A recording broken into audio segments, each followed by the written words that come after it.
우리가 지난주에 살펴본 것처럼 예수님께서 거라사 지역에 가셔서 군대 귀신 들린 자를 만나시고 그 불쌍한 자를 구원해 주셨습니다. 그러나 안타깝게도 그 거라사 지역의 사람들은 이 예수 그리스도를 보고 심히 두려워하였고 그분이 베푸신 그 하나님의 능력이 자신들을 위한 능력임을 믿지 못했던 것이죠. 그래서 예수님의 사랑과 그 은혜를 믿지 못하고 단지 그분의 그 전능한 능력, 그 무시무시한 능력을 두려워하여서 결국 이 예수님을 거부하게 됩니다. 그래서 오늘 본문 말씀과 같이 예수님은 다시 배를 타고 갈릴리 바다 건너편으로 오셨는데요. 우리가 보는 것처럼 큰 무리가 예수님을 또 맞이하게 됐던 것이죠. 그런데 그때 회당장 중에 한 명이었던 야이로라 하는 사람이 예수님께 다급하게 나왔습니다. 그래서 예수님의 발 앞에 엎드려서 이제 간곡하게 구했는데 뭐라고 구했습니까? 22절 말씀 보니까 주여 나의 딸이 죽게 되었습니다 라고 이제 말했던 것이죠. 나의 딸이 많이 아픕니다 정도가 아니었습니다. 지금 나의 딸이 거의 죽기 직전입니다. 그렇기 때문에 주님께서 빨리 오셔서 저의 딸을 고쳐주십시오. 저의 딸을 만지시고 고쳐주신다면 저의 딸이 살아날 수 있을 것입니다. 이렇게 다급한 마음으로 그리고 마지막 희망을 붙잡은 채 예수님께 이렇게 간청을 했던 것이죠. 그래서 주님께서는 곧바로 이 야이로와 함께 그의 집으로 가셨던 것이죠. 그런데 이제 본문 말씀을 보면 한 가지 문제가 있었습니다. 제가 말씀드린 것처럼 예수님이 갈릴리 바다를 건너서 다시 이 지역에 오실 때에 수많은 무리가 예수님께 나와왔고 그래서 주님께서 야이로와 함께 그의 집으로 가실 때에도 그 수많은 무리가 예수님을 따랐던 것입니다. 그리고 오늘 본문 말씀을 보니까 그 무리가 예수님을 애워싸 밀었다고 표현을 하고 있는 것이죠. 한번 그 그림으로 그리면서 상상을 해보십시오. 예수님이 야이로와 함께 그의 집으로 가는데 이제 수많은 무리들이 예수님을 애워싸서 예수님을 한 번이라도 좀 만지려고 또 여러 강구를 하려고 예수님을 이렇게 밀고 있었던 것입니다. 우리가 보통 뭐 TV 뉴스를 보면 어떤 유명인이 그 어느 지역에 갔는데 그 유명인을 인터뷰하려고 많은 기자들이 그 유명인을 둘러싸서 그 뭐 이것저것 물어보는 것을 가끔씩 볼 때가 있지 않습니까? 그러니까 그런 그림으로 정말 뭐 셀 수도 없이 많은 무리들이 예수님을 애워쌌고 밀치고 있었고 그래서 예수님은 사실 빠른 속도로 야이로의 집에 갈 수 없는 상황이었던 것입니다.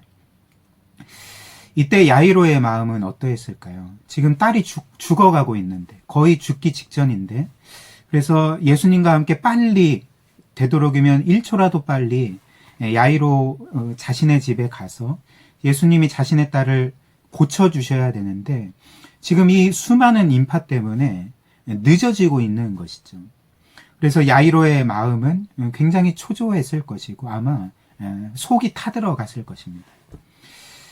그리고 정말 혹시라도 이렇게 늦어서 집에 도착할 때쯤 아이가 죽어 있었다면 어떻게 하나라는 정말 큰 두려움에 사로잡혔을 것입니다. 그런데 그때 그 어떤 일이 또 일어났습니까? 우리가 본문 말씀에서 본 것처럼 그 수많은 무리들 중에 한 여인이 있었는데 그 여인은 누구였냐면 12년 동안 혈루병으로 고생하던 여인이었던 것이죠. 즉 피가 몸에서 계속 나오는 그런 질병을 12년 동안이나 겪었던 불쌍한 여인이 있었습니다. 그리고 26절처럼 그 여인은 사실 지금까지 여러 의사들을 찾아다니면서 자신의 병을 고치려고 했었습니다. 그런데 결과는 어땠을까요? 그 누구도 어떤 의사도 이 여자를 고칠 수가 없었고, 그래서 치료비로 자신의 거의 전 재산을 다 허비했던 것입니다. 그래서 본문 말씀처럼 이제 병을 고치지 못했으니까 병이 날이 갈수록 더 심해졌고, 그리고 그 병을 치료하고자 자신의 재산을 다 써버렸기 때문에 이제 가난까지 닥치게 된 것이었습니다. 그래서 이 여자는 이렇게 육신의 고통과 경제적인 고통을 겪던 여자라 할 수가 있었던 것이죠. 근데 이 여인이 겪었던 고통은 사실 육체적인 고통과 또 경제적인 고통만은 아니었습니다. 우리가 구약 성경에서 보는 것과 같이 이제 모세의 율법에 따르면 그 이제 피가 나오거나 피가 묻은 사람은 이제 그 의식법상 제사법상 부정한 자가 되어서 한동안 제사를 드릴 수가 없었거든요. 근데 이 여자는 늘 그렇게 피가 나오던 여자였기 때문에 사람들은 이 모세의 법에 따라서 이 여자를 부정한 자로 여겼을 것입니다. 그렇기 때문에 이 여자는 육신적으로 고통을 받고 또 경제적으로 고통을 받을 뿐만 아니라 제사에도 참여할 수가 없었던 것이죠. 그리고 사람들이 그 여자와 가까이 하거나 만지면 자신도 부정해지니까 모든 사람들과의 관계가 끊어졌을 것입니다. 이처럼 이 여인은 영적으로도 그렇고 사회적으로도 그렇고 철저하게 고립된 늘 외로운 삶을 살았던 여자였던 것이죠. 그래서 한마디로 표현하면 이 여자는 정말 인생이 겪을 수 있는 총체적인 난관을, 총체적인 고통을 겪고 있었던 아주 불쌍한 여자였던 것입니다. 그런데 이 여자가 자기 마을에 예수님이 오셨다는 소식을 듣고 나갔던 것이죠. 예수님을 만나고자 나갔고, 그래서 용기를 내서 이런 생각을 했던 것입니다. 내가 이 예수님의 옷이라도 만지면 나의 병이 나을 수 있을 거야 라는 그런 믿음과 용기를 가지고 그 수많은 인파를 해치고 예수님께 나아가서 그 예수님의 옷을 만졌던 것이죠. 근데 예수님의 옷을 만지자마자 어떤 일이 일어났습니까? 여자가 느끼기에 늘 자신의 몸에 피가 나왔는데 그 피가 한순간에 멈춰진 것을 느끼게 되었던 것입니다. 그리고 이제 나의 병이 나았구나라는 것을 그 순간 깨닫게 되었던 것이죠. 그런데 그때 30절 말씀처럼 예수님께서는 무엇인가 어떤 이유로 인해서 자신에게 어떤 능력이 나갔음을 깨달으셨던 것입니다. 그래서 한시가 급한데 그 자리에 멈춰서서 누가 내 옷을 만졌냐, 누가 내 옷을 만졌느냐라고 그 주위 사람들을 보시면서 물어보셨던 것이죠. 그런데 사실 예수님의 이 질문, 누가 내 옷을 만졌느냐라는 이 질문은 어떤 면에서는 좀 이제 엉뚱한, 이해하기 힘든 질문이었습니다. 왜냐하면 우리가 보는 것과 같이 당시 수많은 무리들이 예수님을 밀치고 있었기 때문에 사실 그 주위에 있던, 예수님 주위에 있던 많은 사람들이 예수님을 만지고 있었던 거였거든요. 그러니까 예수님의 옷을 만지고 있던 자들은 지금 이 여인 한 명이 아니라 이제 많은 사람들이 예수님의 옷을 만지고 있었던 것입니다.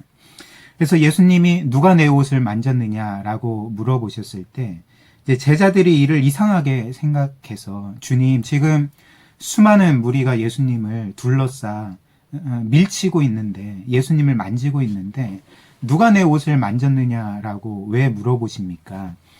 이렇게 이야기를 했던 것이죠. 그러나 주님께서 이 순간에 누가 내 옷을 만졌느냐라고 물으신 것은 단순히 내 옷을 만진 자가 도대체 누구냐, 그리고 몇 명이나 되느냐, 이거를 물어보신 것이 아니었죠. 더 정확히 말하면 주님의 질문은 누가 구원의 믿음을 가지고, 누가 치료의 마음을 가지고 나에게 나와서 나를 만졌느냐라고 이제 물으셨던 것입니다. 그리고 예수님께서 이 말씀을 하시자마자 이 여자는 더 이상 자신이 행한 일을 숨길 수 없다는 것을 깨닫고 나서 예수님 발 앞에 엎드려서 자신이 한 일을 있는 그대로 말씀을 드렸습니다. 그리고 예수님은 이 여자를 향해서 34절 말씀과 같이 딸아 너의 믿음이 너를 구원하였다.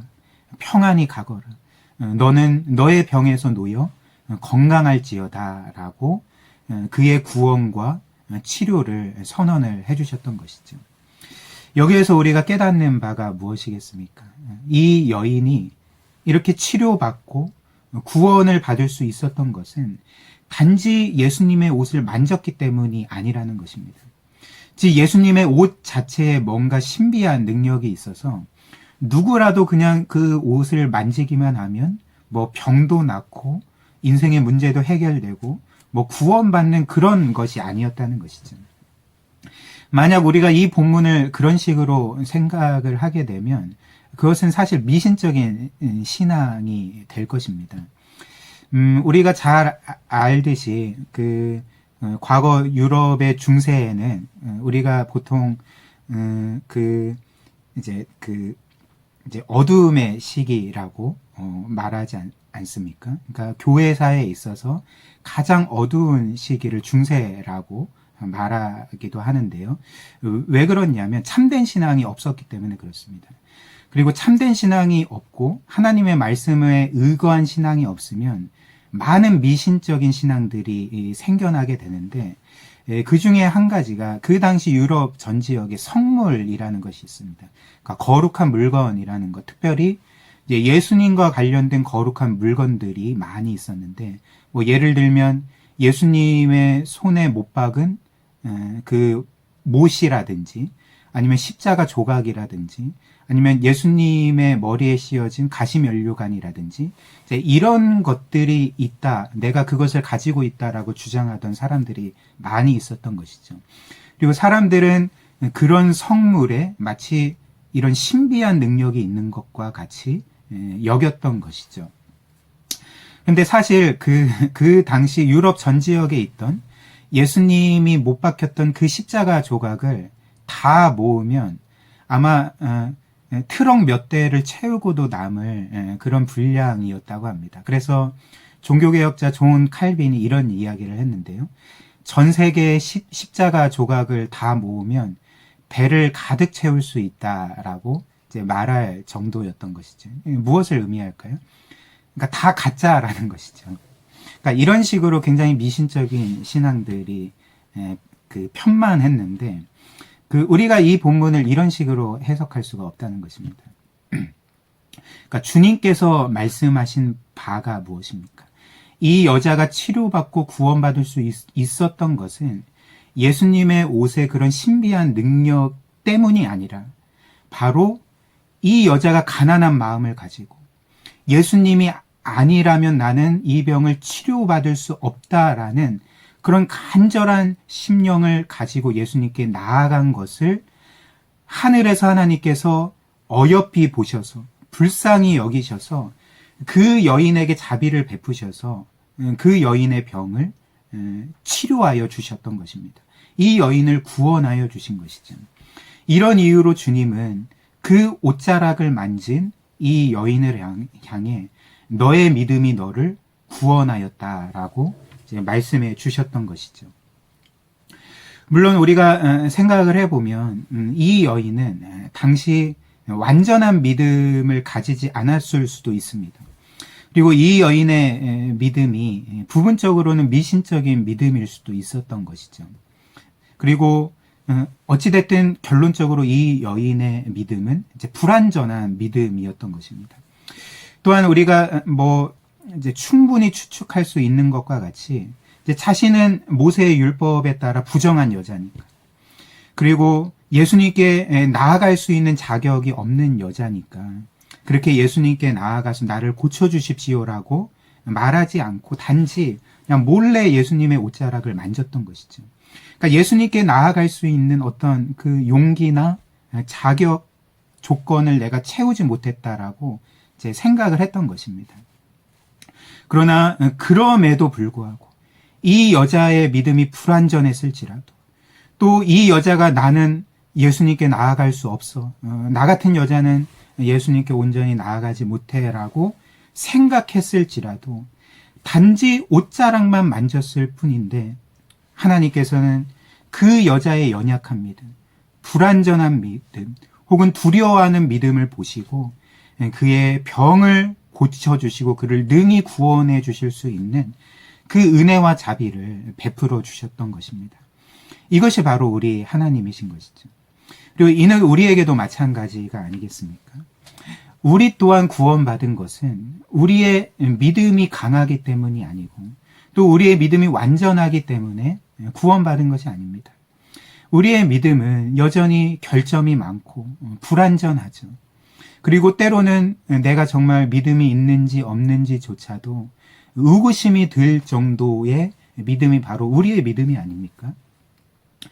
따라서 하나님께서 우리를 구원하실 때에 우리의 믿음의 크기를 보시고 혹은 믿음의 완전함을 보시고 구원을 결정하신다면 우리 중에 누구도 구원받을 수 있는 사람은 없을 것입니다. 그러나 우리가 불완전한 믿음일지라도 연약한 믿음일지라도 두려워하는 믿음일지라도 바로 구원받은 것은 우리의 믿음 자체가 아닌 것이죠. 우리의 믿음의 힘으로 구원받은 것이 아닙니다. 우리가 구원받은 것은 우리의 믿음 자체 때문이 아니라 우리의 연약하고 부족한 믿음이 바라보는 그 믿음의 대상이신 하나님 때문에, 하나님의 사랑과 은혜와 자비 때문에, 그리고 그리스도의 그 완전한 대속의 은혜 때문에 우리가 구원을 받은 것이죠. 우리는 단지 그 하나님의 사랑과 은혜와 자비와 그리스도의 완전한 대속을 불완전한 믿음의 손으로 붙잡았을 뿐이었지만 하나님께서는 그 믿음을 통하여서 우리에게 이런 구원을 선물로 주셨던 것입니다. 따라서 믿음이 좋은 자, 믿음이 강한 자만 하나님의 은혜를 받을 수 있는 것이 아닙니다. 그리고 사실 나는 믿음이 좋은 자라 할 수가 있지.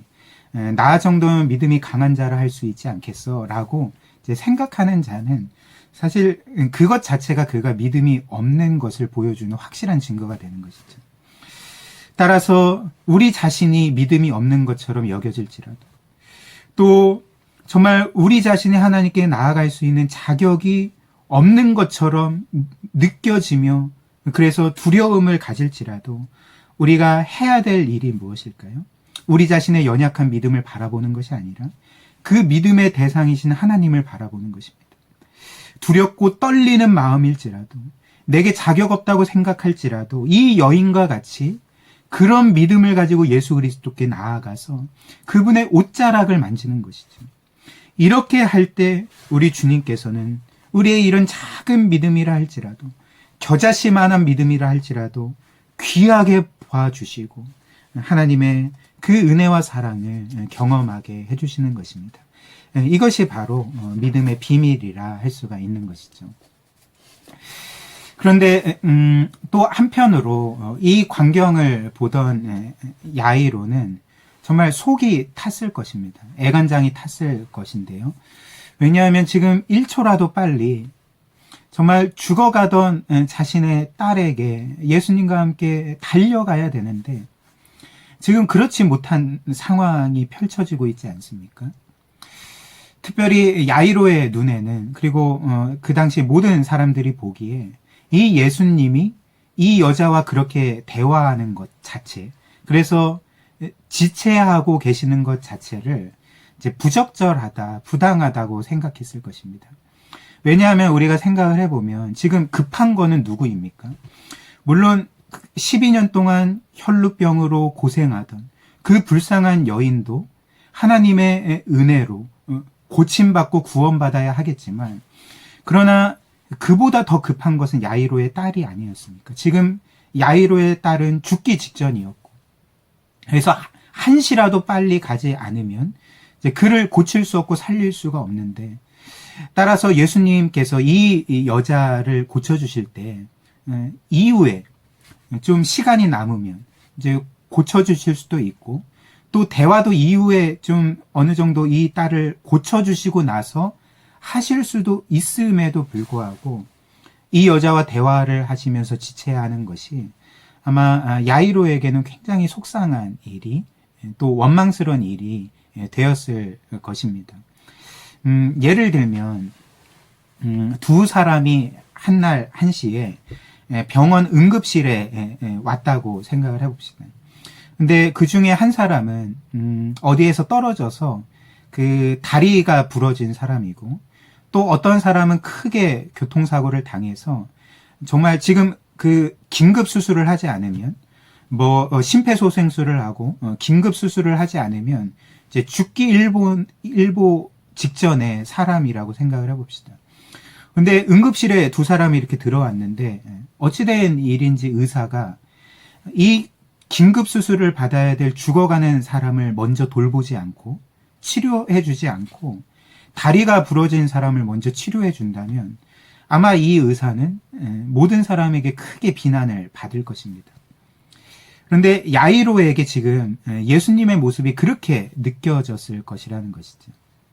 속으로는 계속 빨리 내 딸에게 가야 되는데, 예수님, 내 딸이 더 급하다고요. 빨리 가서 내 딸을 구해주시는 것이 더 중요한 일이 아닙니까? 라고 속으로 이렇게 말하며 원망했을 것인데, 그러나 야이로가 보기에 예수님의 모습은 어떠합니까? 여전히 느긋하시고 이제 자신의 딸이 죽어 있는 것을 마치 크게 신경 쓰지 않으시는 것과 같이 그런 모습을 보여주신 것이죠. 그리고 결국은 어떻게 되었을까요? 야이로의 슬픈 예감이 사실이 되었던 것이죠. 현실이 되었던 것이죠. 그래서 야이로가 생각한 최악의 시나리오가 현실이 돼버린 것입니다. 35절 말씀인데요. 아직 예수께서 말씀하실 때에, 이 말씀이 우리에게 알려주는 것처럼 예수님이 지금 여전히 여인과 말씀하고 계시는 중이었습니다. 한시가 급한데.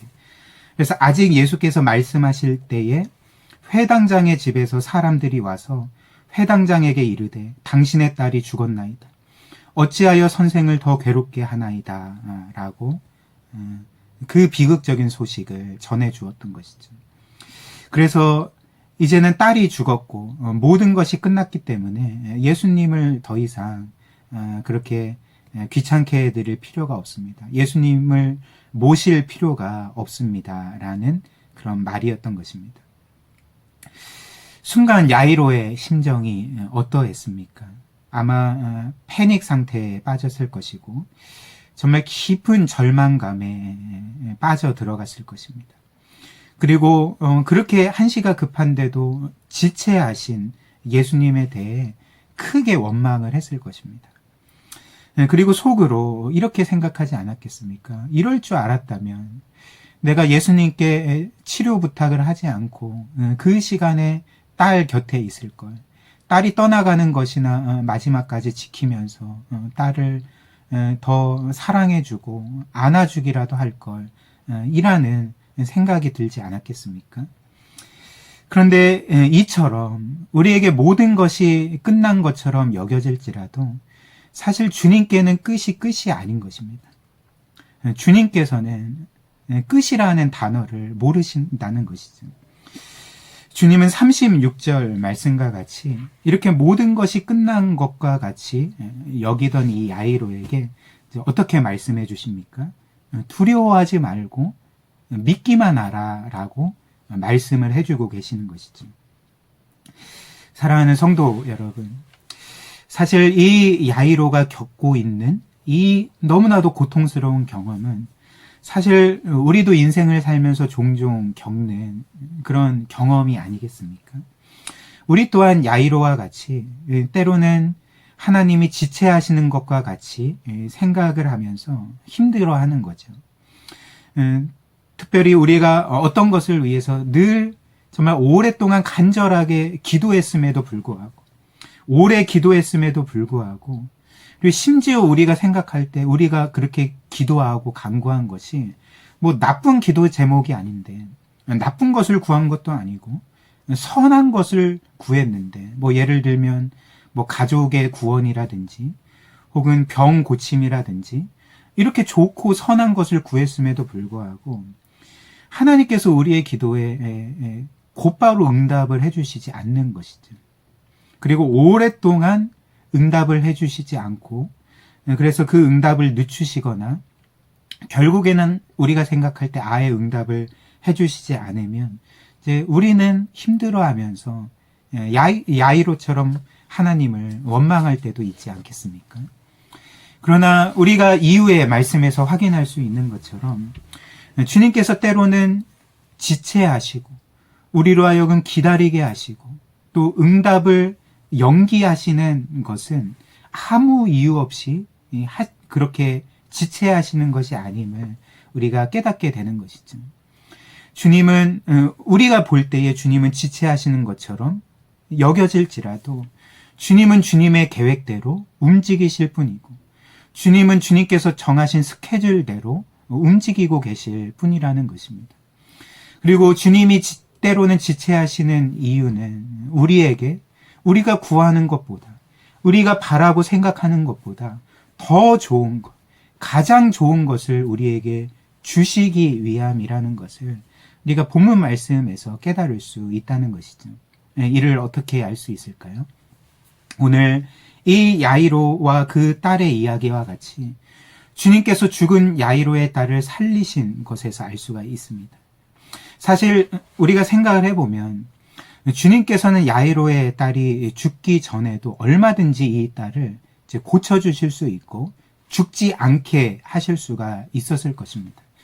사실 뭐 주님께서는 야이로의 딸이 죽기 전에 그 수많은 인파를 이렇게 그의 능력으로 뚫고 그리고 12년 된 혈루병 여인이 자기에게 다가와도 그냥 무시해 버리시고 그리고 뭐 너와의 대화는 좀 이따가 하자라고 하면서 이제 빨리 야이로의 집으로 달려가셔서 그 딸을 고쳐주실 수도 있지 않았겠습니까? 그리고 또 우리가 누가복음 7장 말씀에서 매일 성경 말씀에서 묵상했던 것처럼 예수님께서는 사실 꼭 야이로의 집에 가시지 않고도 그 딸의 병을 고쳐주실 수 있는 능력이 있으셨습니다. 왜냐하면 예수님께서는 그 전에도 백부장의 종을 고쳐주실 때에 그 백부장의 집에 가시지 않고도 단지 말씀만 하셨을 뿐인데 그 종이 나았던 것이죠. 그러니까 이런 식으로 예수님은 야이로의 딸도 고쳐주실 수 있으셨을 것입니다. 그러나 주님께서는 계획이 있으셨던 것이죠. 주님께서는 야이로의 딸과 그의 가족에게 단지 병고침의 은혜만을 주시고 싶어 하시지 않으셨던 것입니다. 그들에게 더 좋은 것, 그리고 주님이 생각하기에 가장 좋은 것을 주시고 싶으셨는데 그것은 단지 병에서 고침받는 것이 아니라 부활의 은혜를 주시고자 하셨던 것이죠. 그 하나님의 영광의 능력을 경험하게 해주시기를 원하셨던 것이죠. 그래서 야이로의 딸이 단지 하나님의 능력으로 병고침을 받았을 뿐만 아니라 부활의 능력을 경험하여서 정말 인류 역사상 몇 안 되는 죽었다가 부활한 사람들 중에 한 사람으로 세우시기를 원하셨기 때문에 예수님은 야이로가 당시 알지 못했던 그런 지체하심을 행하셨던 것입니다. 그리고 주님께서는 이 경우에만 지체하신 것은 아니었죠. 우리가 요한복음 11장을 보면 이제 어떤 사건이 기록되어 있냐면 예수님께서 사랑하시던 그 나사로라는 사람이 병에 걸려서 죽은 일이 기록되어 있지 않습니까? 그래서 그 나사로의 가족은 그 지인은 예수님께 급히 사람을 보내서 당신이 사랑하는 나사로가 지금 병에 걸려 죽기 직전입니다. 빨리 오셔서 이 나사로를 좀 고쳐주십시오. 살려주십시오. 라고 말씀을 드렸는데 어찌된 일인지 이상하게도 예수님은 곧바로 가시지 않고 이틀을 지체하셨습니다. 그 이틀을 그냥 머뭇거리셨던 것이죠. 그렇다면 왜 주님께서는 이렇게 곧바로 가시지 않고 지체하셨는가? 기다리셨는가? 그 이유를 우리가 알지 않습니까? 예수님은 나사로와 그의 가족에게 단지 병고침의 은혜만 주시고 싶지 않으셨던 것이죠. 더 좋은 것, 가장 좋은 것인 즉 나사로와 그의 가족들과 그 마을 사람들에게, 이후에 우리 모두에게 부활의 능력과 은혜가 어떤 것인지를 경험하고 깨닫게 하기를 원하시기 위해서, 하나님의 그 영광을 깨닫게 하시기를 원하시기 위해서 그 당시에 이렇게 지체하셨던 것임을 우리가 보게 되지 않습니까? 따라서 주님께서 생각하시기에 정말 우리가 바라는 것과 그리고 우리가 얻고자 하는 것이, 그것이 주님이 보시기에 더 좋은 것이 아니라면, 또 가장 좋은 것이 아니라면 때로는 우리로 하여금 기다리게 하시고 마치 주님께서 지체하시는 것과 같이 인상을 받게 하시지만 결국 우리로 하여금 가장 좋은 것을 경험하게 하시고 얻게 하시고 하나님의 영광을 경험하게 하신다는 것입니다.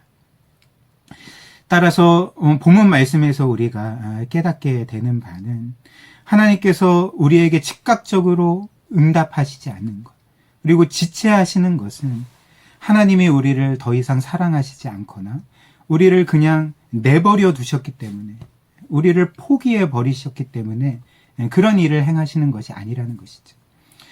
하나님께서 응답하시지 않거나 응답을 늦추시는 것 자체가 우리를 향한 선한 뜻을 이루시고 그리고 그것을 성취하시는 하나의 과정이고, 그래서 응답하시지 않는 것처럼 보이는 것 자체가 이미 주님께서 우리에게 응답을 주시는 것임을 우리가 믿어야 한다는 것입니다. 그렇다면 우리가 마지막으로 이 말씀을 우리의 삶에 적용을 해보고자 하는데요. 3가지로 적용을 해보겠습니다. 즉 우리는 그렇다면 이렇게 하나님의 때와 하나님의 응답이 늦춰지는 것처럼 여겨질 때 우리는 어떻게 하면 믿음으로 그 하나님의 응답을 끝까지 기다릴 수가 있는가? 그래서 하나님의 선한 계획을 경험할 수가 있는가? 여기에 대해서 우리가 이제 3가지 것을 해야 됩니다. 첫 번째로 우리는 하나님의 지혜를 믿어야 한다는 것이죠. 즉 하나님께서 나보다도 무한히 지혜로운 분이심을 믿고 의지해야 한다는 것입니다. 보통 우리가 하나님께서 우리에게 곧바로 응답하시지 않고 마치 지체하시는 것과 같이 여겨지면 사실 우리는 그것을 참지 못하고 또 하나님의 때를 기다리지 못하지 않습니까? 그렇게 하는 이유가 무엇일까요? 그 이면에 있는 이유, 우리가 참지 못하고 기다리지 못하고 하나님을 원망하는 이유는 사실 우리가 하나님보다 더 지혜롭다고 생각하기 때문에 그런 것이죠. 우리의 생각과 판단이 하나님의 생각과 판단보다 더 옳다고 생각하기 때문에 그렇게 초조한 마음으로 하나님의 때를 기다리지 못하고 때로는 원망하지 못한다는 것입니다. 그래서 우리는 이런 때에 보통 이렇게 생각하는 것이죠. 하나님은 내가 생각할 때 가장 지혜로운 이 때에, 그리고 내가 생각하기에 지혜로운 이런 방법으로 반드시 응답해야 돼. 하나님은 내 뜻에 의해서, 내 뜻에 따라서 움직이시고 응답하셔야 돼 라고 생각을 하는 것이죠. 무엇일까요? 교만인 것입니다. 즉, 이 하나님께서 우리를 초월하시고 그리고 정말 우리와는 비교도 할 수 없는 이 영광의 하나님께서 마치 우리의 뜻대로 우리의 정한 그 스케줄과 계획대로 움직이셔야 한다는 것 자체가 영적인 교만이라는 것입니다. 그러나 하나님은 우리가 생각하는 그런 작은 하나님이 아니신 것이죠. 우리가 하나님보다 더 지혜롭다고 여기고 우리의 생각과 판단이 하나님의 생각과 판단보다 더 옳다고 여길 때에도 사실 하나님은 우리보다 무한히 지혜로우십니다. 그리고 우리는 극히 일부분만 알 뿐이지만 하나님은 모든 것을 아시는 것이죠. 하나님은 우리의 과거와 현재와 미래를 다 아시고 또 이 세상에 일어나는 그 셀 수도 없이 수많은 일들의 인과관계와 그 일들이 결국 어떤 일을 낼 것인지 그 결과를 다 아시는 분이라는 것입니다. 따라서 우리가 당장 보기에 좋아 보이는 것이 결국에는 어떤 결과를 낼지, 즉 그것이 계속 좋은 결과를 낼지 나쁜 결과를 낼지 잘 아시고, 또 우리가 당장 나쁘다고 생각하는 것이 결국에는 좋은 결과를 내실 것을 다 아신다는 것이죠. 이런 이유로 하나님은 우리가 모르는 우리에게 가장 좋은 것이 무엇인지를 너무나도 잘 알고 계시기 때문에 때로는 이것을 우리에게 주시기 위해서 우리로 하여금 기다리게 하시고 응답을 지체하시고, 그래서 우리가 정말 우리의 상황과 환경을 바라보고 낙심하지 않고 정말 하나님의 선하신 계획을 믿음으로 바라보고 의지하게 하신다는 것입니다. 따라서 우리는 바로 이 하나님의 지혜를 끝까지 믿고 신뢰하고 의지해야 한다는 것이죠. 그리고 두 번째로 우리는 하나님의 지혜뿐만 아니라 하나님의 능력을 믿어야 한다는 것이죠. 특별히 우리에게 정말 모든 것이 끝난 것처럼 여겨지는 상황 가운데 그렇게 모든 상황이 절망적으로 보일지라도 우리는 그 가운데서도 무에서 유를 창조하신 하나님의 무한하신 능력을 믿어야 한다는 것입니다. 우리는 보통 이렇게 우리가 간절히 기도하고 간구했는데도 이제 응답을 받지 못하고 또 모든 것이 끝났다고 생각될 때에 크게 낙심하고 절망하지 않습니까? 그래서 그럴 때에 우리는 사실 하나님의 선하심을 의심하게 되는 것이죠. 마치 야이로의 경우와 같습니다. 야이로가 결국에는 딸이 죽었다는 소식을 듣고 그에게 정말 모든 것이 다 끝난 것이죠. 하늘이 무너지는 것과 같은 경험을 했을 것이고, 이제는 내 인생에 기쁨이 없다, 내 인생에 행복은 없을 거다, 모든 것이 끝났다라고 생각을 했을 것입니다. 그리고 정말 마음속으로 지체하신 예수님께 대한 원망과 또 어떤 면에서는 분노가 차올랐을 것입니다.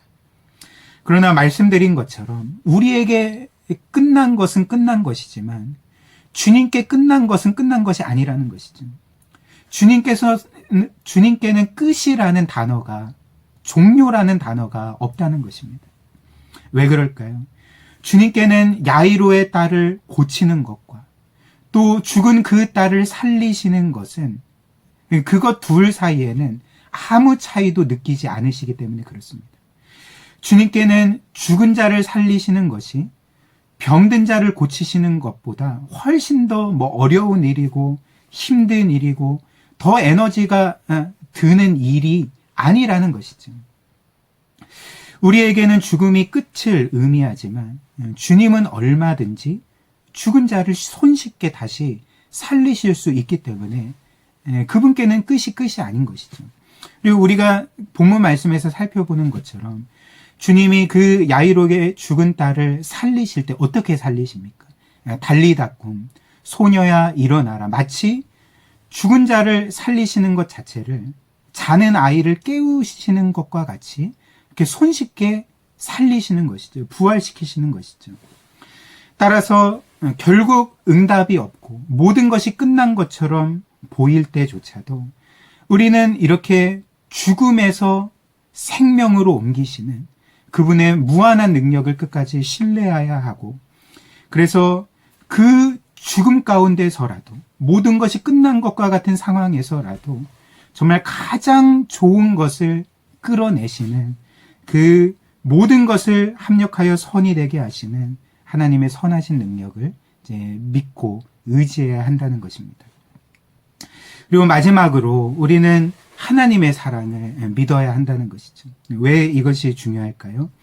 우리는 보통 우리가 원하지 않는 삶의 정황들, 그리고 삶의 여러 사건들을 만나게 되면, 또 하나님의 응답이 없거나 지체되게 되면 우리는 쉽게 하나님의 사랑을 의심하고 마치 하나님이 우리를 버리신 것처럼, 하나님이 우리를 더 이상 선대하지 않는 것처럼 여길 때가 있기 때문에 그렇습니다. 따라서 우리는 더 이상 그냥 모든 것을 다 포기해버리고 더 이상 하나님을 믿음으로 의지하거나 기다리지 않게 되는 것이죠. 그러나 결코 그렇지 않습니다. 우리는 늘 우리의 상황과 환경과 처지와 우리가 겪는 일들을 바라보면서 그 근거하에 하나님은 나를 사랑하셔. 아니야, 하나님은 나를 사랑하지 않아. 하나님은 나를 버리셨어. 이런 식으로 판단하지만 사실 우리에게는 그렇게 하나님의 사랑을 판단할 수 있는 권리가 없는 것이죠. 왜 그럴까요? 하나님은 이미 우리가 이런 일을 겪기 전에 우리를 위해 자신의 독생자를, 외아들을, 자신의 가장 소중한 것을 그 생명까지도 우리를 위해 주신 사랑의 하나님이시기 때문에 그렇습니다. 우리를 위해 이처럼 외아들을 십자가 죽음에 내어주셨다면 우리가 그 하나님의 사랑을 판단할 수 있는 권리가 있겠습니까? 하나님의 사랑이 이렇다 저렇다라고 말할 수 있는 권리가 없다는 것입니다. 또한 우리는 보통 사실 우리가 이미 하나님께 받은 그 무한하고 완전하고 영원한 사랑과 은혜를 생각하지 않고 손쉽게 현재 우리가 겪는 상황을 보면서 또 우리가 원하는 것을 얻거나 이루지 못한다면 그리고 우리가 바라는 대로 우리의 삶이 이루어지지 않는다면 쉽게 하나님의 사랑을 의심하지 않습니까? 제가 어떤 드라마를 보니까 이제 모녀가 나오는데 그 딸이 이런 말을 하더라고요. 자기가 원하는 대로 그 엄마가 해주지 않으니까 엄마는 날 사랑하지 않아. 이런 식으로 이야기를 하더라고요. 근데 보통 자녀들이 부모를 이렇게 대하는 거죠. 정말 부모 입장에서는 자녀를 낳은 그 순간부터 자신의 모든 것을 다 희생하면서 그 자녀를 사랑하고 그 자녀를 위해 희생했는데 사실 자녀는 지금까지 부모가 자신을 어떻게 사랑하고 어떤 희생을 치르면서 자신을 돌보아 줬는지를 잘 생각하지 않은 채 당장 자신이 원하는 것을 들어주지 않으면 부모의 사랑을 의심하게 되지 않습니까? 근데 우리가 하나님을 이처럼 대할 때가 많다는 것입니다. 이미 하나님이 우리에게 무한한 사랑을 베풀어 주셨는데 이미 우리에게 완전한 은혜를 베풀어 주셨는데 자신의 아들을 죽이시면서까지 우리를 구원해 주시고 그 아들과 함께 하늘에 있는 모든 영광스러운 것을 상속받는 그분의 자녀로 삼아 주셨음에도 불구하고 우리는 우리가 이미 받은 것에 그렇게 만족하고 감사하지 않은 채 현재 우리 자신의 모습과 현재 우리가 처한 상황에만 함몰된 채 하나님의 사랑을 의심할 때가 많다는 것입니다. 그분의 보호하심과 인도하심을 의심할 때가 많다는 것이죠. 그러나 우리가 도리어 확신하게 되는 바가 무엇입니까? 바로 우리를 위해 하나님께서 이처럼 외아들까지 아낌없이 내어주시고 그 아들 안에서 모든 것을 이미 우리에게 주셨다면 이 하나님은 결국에는 현재 우리가 알 수는 없지만 우리를 향해 가장 선한 계획을 가지고 계실 것이다. 하나님의 가장 선한 그 스케줄대로 결국에는 우리를 영광스러운 길로 인도해 주실 것이라는 확신을 도리어 갖게 되지 않겠습니까? 그래서 지금은 하나님의 응답이 없고 또 하나님이 지체하시는 것처럼 보일지라도 결국에는 하나님이 정하신 때에 하나님이 정하신 방법으로 우리에게 최고의 선을 이루실 것임을 우리가 확신하고 신뢰할 수가 있다는 것입니다. 사랑하는 우리 귀한 성도 여러분, 정말 우리의 삶 가운데 하나님께서 지체하시는 것과 같이 여겨질 때, 또 하나님이 우리의 그 간절한 기도를 응답하시지 않는 것처럼 여겨질 때에 이 하나님의 사랑을 기억합시다. 또 그 하나님의 사랑으로 말미암아 우리를 향해 늘 그렇게 역사하시는 하나님의 지혜와 능력을 신뢰합시다. 그리고 끝까지 하나님을 바라보고 신뢰하고 기다릴 때에 하나님은 자신의 자녀들인 우리를 가장 선하게 인도해 주실 것입니다. 이런 은혜가 우리 사랑하는 모든 고유교회 가족들에게 있기를 주님의 이름으로 축복합니다.